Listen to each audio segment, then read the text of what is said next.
we look forward to 2026 and trying to assess the outlook for both the real estate market, the real estate investing market, there's a lot of different dynamics at work, different forces in effect that are going to influence the outcome. That's always the case, but I think this is a particularly challenging year to provide a good outlook. On the one hand, we do see that interest rates should be going down. That generally is positive for the real estate market. In addition to that, there's a lot of fluctuation in the stock market, and we think that'll continue as well. The uncertainty of AI, the unpredictability of some of the different areas of the marketplace, those are all going to cause, we think, a flat market into this next year. And that doesn't mean a down market, but I don't think we'll see some tremendous explosion of real estate values or real estate assets. Having said that, I always believe that real estate is one of the best long-term investments. And then no matter what's going on in the stock market, or no matter what real estate values are doing, it's always a great time to get into real estate. I might argue it's a better time to get into real estate when things are a little slower or maybe a little flatter overall, because you're going to be able to ride the wave as things head up over the long term. Real estate is always great because the long term always fixes any issues.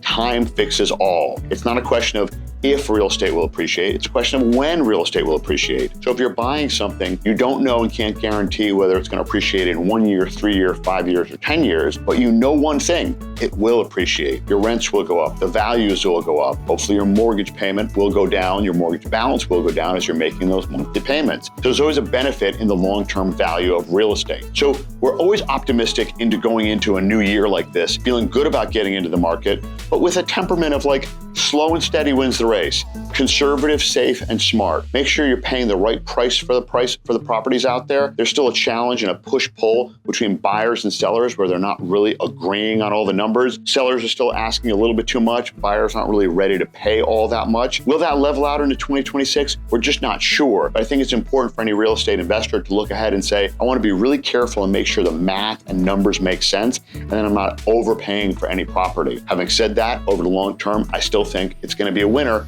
if you can buy things right and do your homework, do your due diligence to make sure you know what you're getting into and you know what you're investing into. With regard to the stock market and overall investments, I think it's important to recognize fluctuation and ups and downs in the stock market is always scary for real estate investors. What Trius Lending Partners offers is that fixed and steady return tied to first lien mortgages. That's as safe as it gets. There's bonds out there that are tied to the US Treasury. As rates go down, those bonds are going to be paying a little bit less as well. So a really nice hedge, a really nice diversification for any investor in the stock market, in real estate, or in anything is to take some of those funds and to put them into our fund, which pays a flat, fixed, steady return with a phenomenal 23-year track record of not missing any payments and no one losing any principal. It's a great, stable place to put money, to park money, to earn that income on a regular basis, or to grow your asset base on a regular basis tied to real estate, which again is always a safe, predictable, and dependable long-term investment.